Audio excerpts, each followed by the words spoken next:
ফ্রিজের মধ্যে জল জমে দেখো জল পড়ে কি অবস্থা, ফ্রিজের পুরো জল নিচের একদম ইয়ের মধ্যে জলটা এসে জমে থাকে। আর দেখো ফ্রিজ খুললেই একদম গড়গড়িয়ে জল চলে আসে। দুদিন আগে দিয়েছিল বৃষ্টি, তো বৃষ্টির সাথে তো বিদ্যুৎ চমকানো থাকে, তাই জন্য আমি ফ্রিজের প্লাগটা খুলে রেখে দিয়েছিলাম, মানে ফ্রিজটা অফ ছিল। আর দেখি কী হয় বলো তো, ফ্রিজটা অফ করলে জলটা একদম নিচে গড়িয়ে পড়ে। জানি না কী জন্য এই সমস্যাটা হয়, তবে মোবাইলে তো দেখেছিলাম যে এই সমস্যাটা কেন হচ্ছে, তো দেখলাম একটা, তো সেটার জন্য আজকে ফ্রিজটাকে পরিষ্কার করব। তার উপর আমার ফ্রিজে ছিল রান্না করার তেল, তো তেল যে ছিল ওই তেলের উপরেও জল আবার পড়লো, জল পরে পুরো ফ্রিজের মধ্যে দেখো তেল টেল পরে কি অবস্থা। তো ফ্রিজটাকে আমার একদম পুরো ডিপ ক্লিন করতে লাগবে। তার আগে কিন্তু আমি এগুলোকে ধুয়ে এখানে মেলে দিয়েছি। এই ভিডিওটা বলতে পারো আজকে থেকে আমার প্রায় সপ্তাহখানেক আগে হবে। এটা তোমাদের সাথে আর শেয়ার করা হয়নি, কিন্তু ভিডিও ক্লিপটা তো রেখেছিলাম, তাই ভাবলাম যে তোমাদের সাথে শেয়ার করি। এমনি তো আমি চতুর সংক্রান্তিতে ফ্রিজটা একটু পরিষ্কারই করতাম, তো যাক আজকে এই চুটে আমার পরিষ্কারও হয়ে যাচ্ছে। তবে তোমাদের দাদাভাইও বাড়িতে আছে, আমার একার দ্বারা তো হতো না। তোমাদের দাদাভাই আর বলতে পারো আরেকজন মানে সাথে ছিল, তো উনাকে ডাক দিয়ে এনে ফ্রিজটা কিন্তু আমাকে এখানে নামিয়ে এনে দিল। আর তোমাদের দাদাভাই ফ্রিজের নিচে যে আমার একটা র্যাক থাকে, তারপর ফ্রিজের পিছনে যে একটা র্যাক থাকে, ওইগুলো তোমাদের দাদাভাই বাথরুমে নিয়ে কিন্তু ভালো করে ধুচ্ছে। তখন কিন্তু ওই যে বললাম সপ্তাহখানেক আগে, তখন আমার শরীরটা বেশ ভালো ছিল না। তোমাদের দাদাভাই বলছিল তোমাদের দাদাভাই করবে, পুরো ঘর দেখো ভিজে কী অবস্থা। আমি এক পাশে বসিয়েছি রান্না, তো আমি বলছি যে না তুমি এটা পারবে না, ফ্রিজকে আরও তো ইয়ে করে করে পারবে বলো তোমাদের দাদাভাই। আমি বলছি না আমিই করব। তো তখন কিন্তু আমার শরীরটা তেমন ভালো ছিল না তখনকার কিন্তু এই ভিডিওটা, তো আমি বলছি যে না না মানে আমি করে নেব, কোনো অসুবিধা হবে না। কারণ কেন বলো তো, ফ্রিজটা এখন না পরিষ্কার করেও হচ্ছে না, না হলে কতদিন পরেই করতাম। এত পরিমাণে জল পড়ছে, মানে কি বলবো, ফ্রিজ চালানো অবস্থায় একদম নিচ দিয়ে জল গড়িয়ে কি অবস্থা ঘরের মধ্যে পড়ে। এটা বুঝতে পারছি না এই সমস্যাটা, মানে এখন ফ্রিজটা পরিষ্কার করার পর সমস্যাটার মানে সমাধান হবে কি না। পরিষ্কার করলে আর মানে জল পড়ার সমস্যাটা যদি না হয় তো ভালোই। তো এদিকে দেখো তেল যেহেতু পড়েছে, তার জন্য খাটুনিটাও বেশি হচ্ছে। ওই স্কচ ব্রাইটটা নিয়ে নিয়েছি, এটা দিয়ে স্টিল উলটা কিন্তু না, স্টিল উলটা দিলে তো আবার দাগ পড়ে যাবে। ওই স্কচ ব্রাইটটা দিয়ে কিন্তু আমি ভালো করে সাবান দিয়ে ফ্রিজটাকে ভালো করে মেজে দিচ্ছি, কারণ যেহেতু ওই যে তেলের দাগ সেটা তো না হলে সহজে উঠতে যাবে না। তেলটা কিন্তু এমনিতে পড়ে যায়নি, ওই যে উপর থেকে জলটা চুয়ে চুয়ে পড়ে একদম পুরো তেলের এটা পুরো ভর্তি হয়ে তারপর পুরো তেলটা কিন্তু পড়েছে, সেই জন্যই আরও এরকম অবস্থাটা। তো কী আর করা যাবে বলো, কাজ মানে ভালো মানে যা অবস্থা হয় এখন তো করতে হবে। আরও ফ্রিজ জিনিস, এটা না পরিষ্কার করলেও হবে না। এখন আমি শরীর খারাপ বলে যে এখন আমি এটাকে এক সপ্তাহ পরে করবো, তাহলে তো আমার শেষে জিনিসটা নষ্ট হলে, তো সেই ইয়েতে কিন্তু করে নিচ্ছি। তখন কিন্তু আমার শরীরের ইয়ে ভালো ছিল না। তো তোমাদের দাদাভাই বারবার আমাকে বলছিল যে আমি করবো আমি করবো, আমি তো জানি তোমাদের দাদাভাই এগুলো পারবে না। বিশেষ করে ওই র্যাকটা বাথরুমে নিয়ে তোমাদের দাদাভাই কিন্তু এগুলো ধুয়ে দিচ্ছে।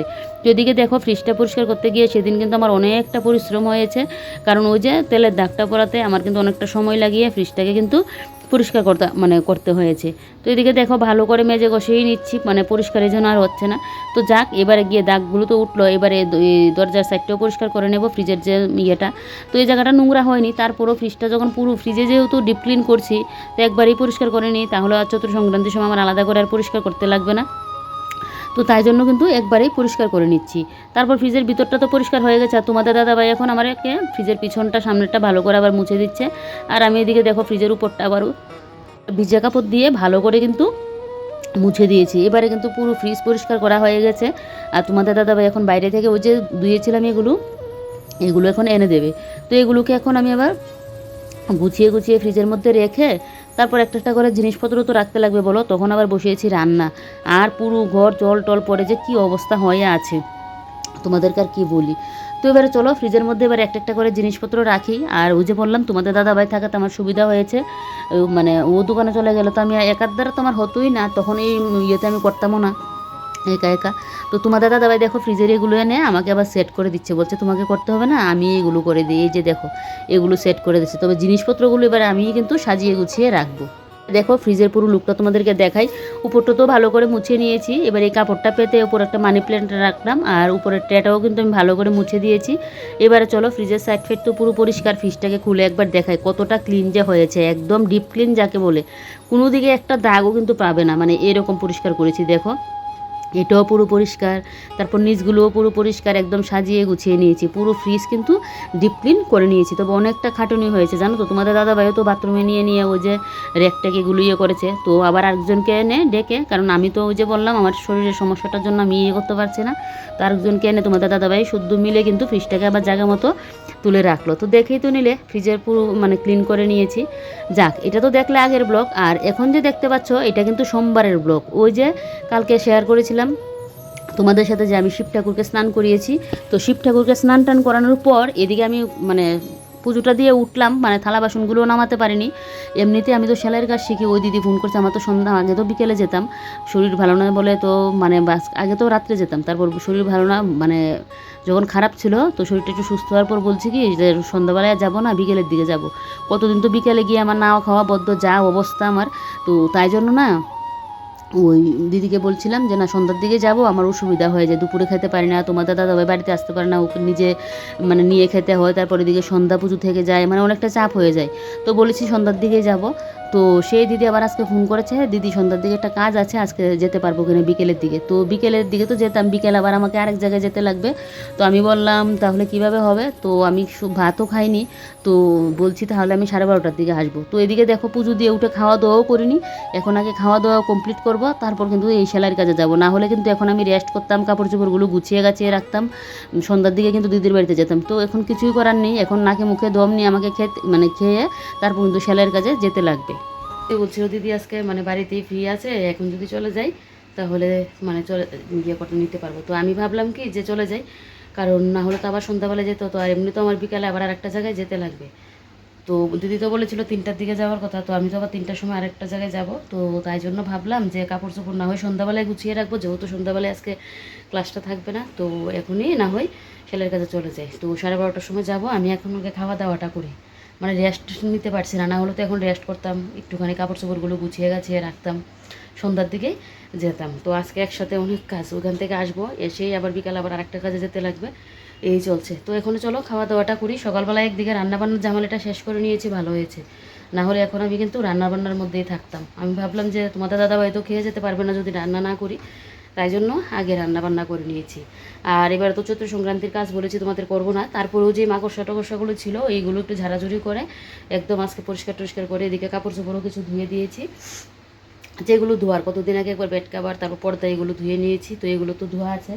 আর আজকে আবার ওই সুপার উপরের কাভারগুলো ধুয়ে দিয়েছি, এগুলোই। না হলে চৈত্র সংক্রান্তির এবারে কিন্তু কাজ টাজ করবো না, ওই যে পুরো ঘর ঝাড় দিয়ে সব জিনিসপত্র মোছামাছি করা এরকম কিন্তু না। যেদিকে মাকড়সার জালগুলো ছিল এগুলো একটু ফেলে দিলাম, আর গর্ত দেখলেই ওই গর্তেসটার ইয়েটা মুছলাম, কারণ কয়দিন আগে শুধু পরিষ্কার করেছি, এবার ধুলোবালি নেই, মানে ধুলোবালি তো আছে, মানে ইয়েটা নেই, ওই যে বেশি একটা ইয়ে হয়ে থাকে ওইটা নেই। আর বিশেষ করে এবার আমার শরীরটাও বেশি একটা ভালো না, আর এখন তো গলা সর্দি এটার তো প্রবলেম আছে, ওষুধ খেতে হচ্ছে, গার্গল করতে হচ্ছে। তো তাই জন্য এবার কিন্তু আর ইয়ে করবো না, যতটুকু করার ওই যে একটু উপর দিয়ে ঘরটা পরিষ্কার করলাম ওই যতটুকু। তো চলো ঠাকুরের জায়গাও পরিষ্কার করে নিয়েছি, এবার আমি খাওয়া দাওয়াটা করে তারপর যাই, এখানে সন্ধ্যার দিকে রেস্ট করতে পারবো। তো কমপ্লিট করে দিদির বাড়ি থেকে চলেও আসলাম, এগুলো তোমাদের সাথে শেয়ার করতে পারিনি। তো এদিকে দেখো এই মাত্র আসলাম, এখন ঘড়িতে বাজে 3টা 20। আজকে একটা ব্লাউজ সেলাই নিয়ে বসেছিলাম, তার উপর আবার নাইলিং লাগিয়ে ব্লাউজ সেলাই করতে হয়েছে, এটা আমারই ব্লাউজ, তো অর্ধেক করে আসলাম। তো এমনিতে তো ব্লাউজ মানে শিখছি, কিন্তু নাইলিং লাগিয়ে যে ব্লাউজ সেলাই করা ওইটা কিন্তু প্রথমবার আজকে। তো যাক, ওখান থেকে এসে আগে একটা গ্লাস জল খেলাম, আমার জন্য শরীরটা এত খারাপ লাগছে বিশ্বাস করবে না, এই যে সকাল থেকে উঠে কাজে লাগলাম, তারপর শরীর আর রেস্ট নেই আমার, দুপুরবেলায় না ঘুম আসলেও আমার বিছানায় একটু শুয়ে রেস্ট করতেই হবে, এটা আমার বিয়ের আগে থেকে অভ্যাস। বিয়ের আগে তো আমি ঘুমাতাম, সেই দুপুর 12টা বাজলেই ঘুমাতাম, বিয়ের পরে এসে আমার দুপুর 12টা বাজলেই ঘুম ধরে যেত। তো এখন তো আর সেই ঘুমটা হয় না, কিন্তু আমার বিছানায় শুতে লাগে। তো এদিকে পটল ভাজি বসিয়ে দিয়েছি তোমার দাদাভাইয়ের জন্য, তো তোমার দাদাভাই আসলো, ওকে খেতে দিয়ে এই যে দেখো এবারে কিন্তু আমি আমার আরেকটা কাজে যাচ্ছি। তো এই কাজটা সবসময় থাকে না, এটা একদিনের জন্যই থাকে, তো এখন এই কাজটার জন্য যাচ্ছি। আর দেখো কি সুন্দর আকন্দ ফুল কিন্তু ফুটে আছে। তারপর আর কি, ওইখান থেকে প্রায় আমার বাড়িতে আসলাম 5টা বাজে, 5টা বাজতে 10 মিনিট আগে। তো আমি তো খাওয়া দাওয়া করিনি, যেহেতু ওই যে লেট করে খেয়েছিলাম সকালবেলায় শিব পুজো টুজো করে, মানে সোমবারের ভিডিও কিন্তু এটা, মানে শিব পুজো দেখলেই তো করলাম আমি, তারপরের থেকে কিন্তু ভিডিওটা শ্যুট করছি। তো এদিকে কাপড় চোপড়গুলো তো আর গুছানো হয়নি, যেহেতু আমি দুপুরবেলায় গিয়েছিলাম সেলাইয়ের কাজে, তারপর এদিকে আবার বিকেলে গিয়েছিলাম আরেকটা কাজে, তো কাপড়গুলো তো আর গুছানো হয়নি। এবারে কাপড়গুলোকে কিন্তু এখন গুছিয়ে গাছিয়ে রাখছি। জানো তো এই কাপড়গুলো কিন্তু আমি কালকেই গুছিয়ে রাখতাম, কিন্তু কাল সকালবেলায় আমার ঘরে আবার একটা মানে অনুষ্ঠান আছে, তো লোকজন আসবে, তো কাপড়গুলোকে তো আর টাল করে ঘরে ফেলেও রাখতে পারি না বলো, এমনিতেই ঘরদোর গুছিয়ে রাখি, এখন লোকজন একটা আসবে, আমি যদি ঘরদোর আগুছালো করে রাখি তাহলে আমার কি মনটা মানবে বলো। তো তাই জন্য এখন শরীর খারাপ নিয়েও আমি কাপড়গুলো কিন্তু গুছিয়ে রাখছি, আর আমি যেন তাকাতে পারছি না, জানো তো এত পরিমাণ আমার ঝিমুনি আসছে, আমার শরীরটা যে এখন কীরকম লাগছে একমাত্র আমাকে কাছ থেকে দেখলে তোমরা বিশ্বাস করতে পারতে, এতটা খারাপ লাগছিল। কিন্তু ওই যে মানে একার সংসার, এখন শরীর খারাপ থাকলেও সময়ে কাজ করতেই হয়। তো এদিকে কাপড়গুলো এখন গুছিয়ে নিচ্ছি।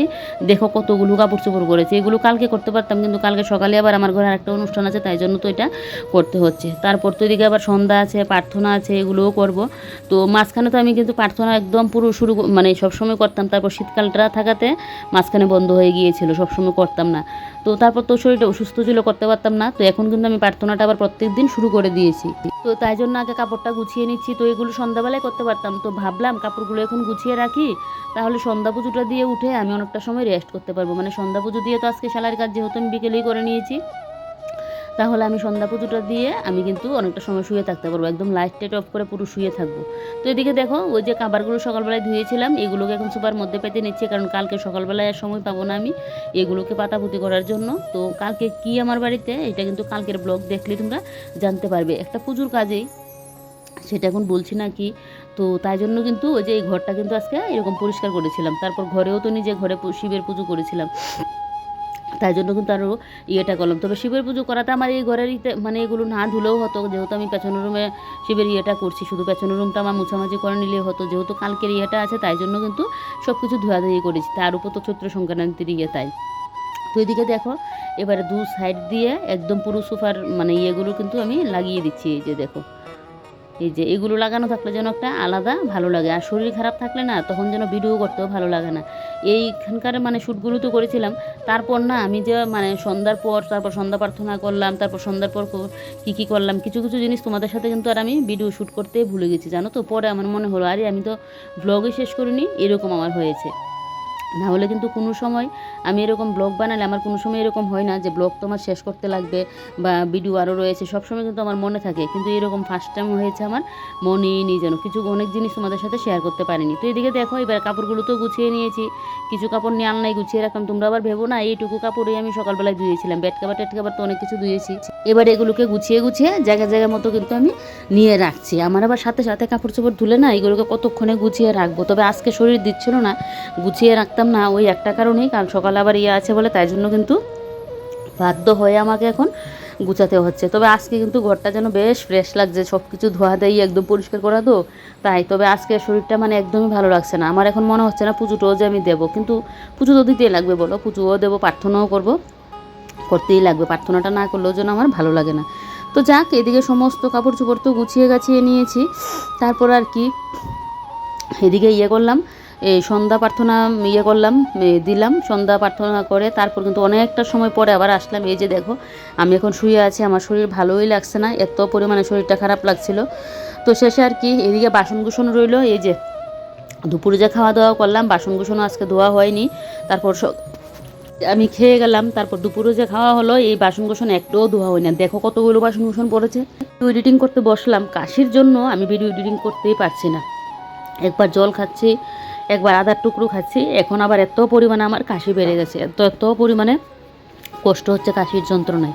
ওই যে বললাম শরীরে এক সমস্যা শেষ না হতে হতে আবার আরেক সমস্যা, এখন আবার এত পরিমাণে কাশি, রাত হলেও ঘুমোতে পারি না কাশির যন্ত্রণায়, আবার একটুখানি কথাও বলতে পারি না। কালকে বাবার বাড়িতে ফোন করেছিলাম, প্রত্যেক দিনই তো ফোন করি, আমি কথা বলতে পারছি না জানো তো বাবুর সাথে, এত পরিমাণ আমার কাশি, জল খেয়ে খেয়ে কথা বলতে হচ্ছে, তারপর লাস্টে ফোনই রেখে দিয়েছি, কথাই বলতে পারছি না, কি করব বলো। কাশির ইয়েটা এতটা পরিমাণে বাজে একটা ইয়ে, আর এখন যেন কদিন বাদে বাদে হয়ে যায়, আর আগে যেন আমার 2-3 বছর চলে যেত আমার কাশি কোনো সময় মানে হতো না, আর এখন বাপরে বা বছর যে কবার করে আমার কাশিটা হয়। আর এদিকে দেখো আজকে শরীর ভালো না বলে বাসন কুসনের একটা আলো যেন পড়ে আছে, ওই যে সকালের খাওয়া হলো, তোমাদের দাদাভাই খেয়ে গেলো, আমি খেলাম, দুপুরের বাসন, শরীরে এনার্জিও নেই, তাই জন্য এইগুলো কিন্তু আমি করতেও পারছিলাম না। তো যাক, শেষমেশ সব কিছু বাসন কুসন ধোয়া হয়েছে, তোমাদের দাদাভাই দোকানের বোতলও আছে, এগুলোও এখন কিন্তু ধুয়ে নিচ্ছি। তো আমি কিন্তু অনেকটা সময় শুয়েছিলাম, তারপর কিন্তু রান্নাঘর থেকে বলছি মানে বেডরুম থেকে কিন্তু আসলাম উঠে, যে বাসন কুসনগুলো তো পড়ে আছে, এখন রান্নাবান্না বসাবো না, রাত্রিবেলা রান্না বলতে ওই যে আমার ভাত আছে, আর তোমাদের দাদাবার জন্য 3টাগুলো রুটি আছে, ওইগুলো বেলে দিয়ে দেবো, আর তো দুপুরের কাঁঠাল তরকারি আছে, আর এগুলো দিয়ে খাওয়া হবে। দেখি আমার জন্য একটু আলু ভাজি করে নেব, তবে এটা এখন না, আরও পরে কিন্তু করব। তো যাক, শেষমেশ বাসন টাসন ধোয়া হয়েছে, এবার এই জায়গাটাকেও মুছে একদম ভালো করে ক্লিন করে দেবো। এই যে দেখো নিচেও ইয়ে পড়েছে, এগুলোও পরিষ্কার করে দেবো, আর এই জায়গাটাও কিন্তু আমি মুছে দিয়েছি। আমার বেসিনটা দেখো কত বড় ইয়ে, তারপরেও যেন মানে বাসন কুসন মাজতে গেলে যেন আমার হয় না, এরকম হয়, বলে না যত বড় জায়গা তার যেন তত বড়ই মানে ইয়ে লাগে, এটা হলো গিয়ে কথা। তো যাক, এই জায়গাটা পুরো পরিষ্কার করে নিয়েছি, আর আমি বাসন টাসন ধুয়ে এই জায়গাটা কিন্তু এরকম মুছামাছি করে রাখি। আমার আবার জল পরে ভিজে ভিজে হয়ে থাকলে না আমার আবার ভালো লাগে না। তো যাক, রান্নাঘরের কাজ তো শেষ করলাম, তারপর চলে আসলাম আবার ওই ঘরে। এই ঘরে এসে এই যে দেখো হেয়ারব্যান্ডটা এখানে ছিল, হেয়ারব্যান্ডটাকে রাখলাম এখানে, কারণ ওই যে চুলগুলো ছোটো ছোটো চুলগুলো সামনে চলে আসে, তার জন্য হেয়ারব্যান্ডটা আমার দিতে হয়। আর এদিকে দেখো ওই যে এখানে ওই যে ইয়েটা, এগুলো একটু ঠিকঠাক করে রাখছি। এগুলো একটা পেছনের দিকে আছে, একটা সামনের দিকে আছে, তাই জন্য এগুলোকে একটু ঠিকঠাক করে নিয়ে রাখলাম। তারপরে এই সেটটাকে ঠিক করে এবারে এই সেটটাকেও ঠিক করে দেবো। আর এদিকে ওই যে অনুকূল ঠাকুরের ফটো ফ্রেমের ইয়েটা থেকে না, বড় ঠাকুরটা, ওইখান থেকে আবার ফ্রেমটা একটু খুলেও গেছে, এটাকেও আবার ঠিক করে দিতে লাগবে। তো যাক, এই জায়গাটা তো আমার ঠিকঠাক করে গুছানো হয়ে গেছে। আমার যে ঘর গোছানোর কী বাতিক ছিল, বিয়ের আগেও বাপের বাড়িতে এরকমটা করতাম। আমার বোনের বিয়ের পর, বোনের বিয়ের আগে তো আমি এরকম কোনো দিনও গুছিয়ে গেছি যে রাখে, এরকম আমি কোনো সময় করতাম না। আর তারপর কিন্তু আবার করতাম ওর বিয়ের পর, তো এখন আবার সেই অবস্থায়। তারপর এদিকে দেখো একটা টিস্যু নামিয়ে নিয়েছি। এই টিস্যুটা খুব ভালো, জানো তো। তো এখান থেকে একটা নিয়ে নিচ্ছি, মুখটা একটু ইয়ে করবো, শরীর মানে চোখে এদিকে ঘুম, আর এদিকে আবার আমি টিস্যু নিয়ে এখন মুখ ইয়ে করবো। তো যাক, টিস্যুটা এখানে ইয়ে রাখলাম। আর তোমাদেরকে একটা জিনিস দেখাই, দাঁড়াও, একটা জিনিস এখন দেখাবো তোমাদেরকে, সেই আমার ছোটোবেলার একটা জিনিস। তো এদিকে দেখো টিস্যুটাকে এখন কিন্তু আমি জায়গা মতো রেখে দিচ্ছি। টিস্যু আমার ঘরে কিন্তু আছে, এটা অনেক দিন আনা হয়েছে, কিন্তু আমি যা ওই ইউজ করি না সবসময়, তাই। আর এই যে দেখো, কে বলো তো, এটা কিন্তু আমার ছোটোবেলাকার কিন্তু একটা স্মৃতি। ওই যে আমার ছোটোবেলাকার ফটো, দেখো কী গোলমোলো ছিলাম। তো এই ফটোটা এখনও আমার কাছে আছে, মানে আমার বাড়িতে ছিল, তো বাড়ি থেকে আনলাম। আর এই সাইড দিয়ে এগুলোকে কিন্তু আমি বাদিয়ে দিয়েছিলাম। যাক, ছোটোবেলার স্মৃতি সবারই তো ভালো লাগে বলো। তো এদিকে এই যে এবার গাছগুলোর মধ্যে একটু জল স্প্রে করে দিচ্ছি। এই যে 2টা মানি প্ল্যান্টের মধ্যে স্প্রে করে দিলাম, ওই সাইডের মানি প্ল্যান্টের মধ্যেও কিন্তু এখন এটা স্প্রে করে দেবো। যাই হোক, চলো বন্ধুরা, আজকের ব্লগটা এখানেই শেষ করি। তোমরা সবাই ভালো থেকো, সুস্থ থেকো, সাবধানে থেকো। ভিডিওটা ভালো লাগলে লাইক কমেন্ট আর শেয়ার করতে ভুলো না। আর বয়ের যে দিচ্ছি, কী যে আমার কষ্ট হচ্ছে, একমাত্র আমারটা আমিই বুঝছি। তো চলো, বাই বাই, তোমরা সবাই ভালো থেকো, সুস্থ থেকো আর সাবধানে থেকো।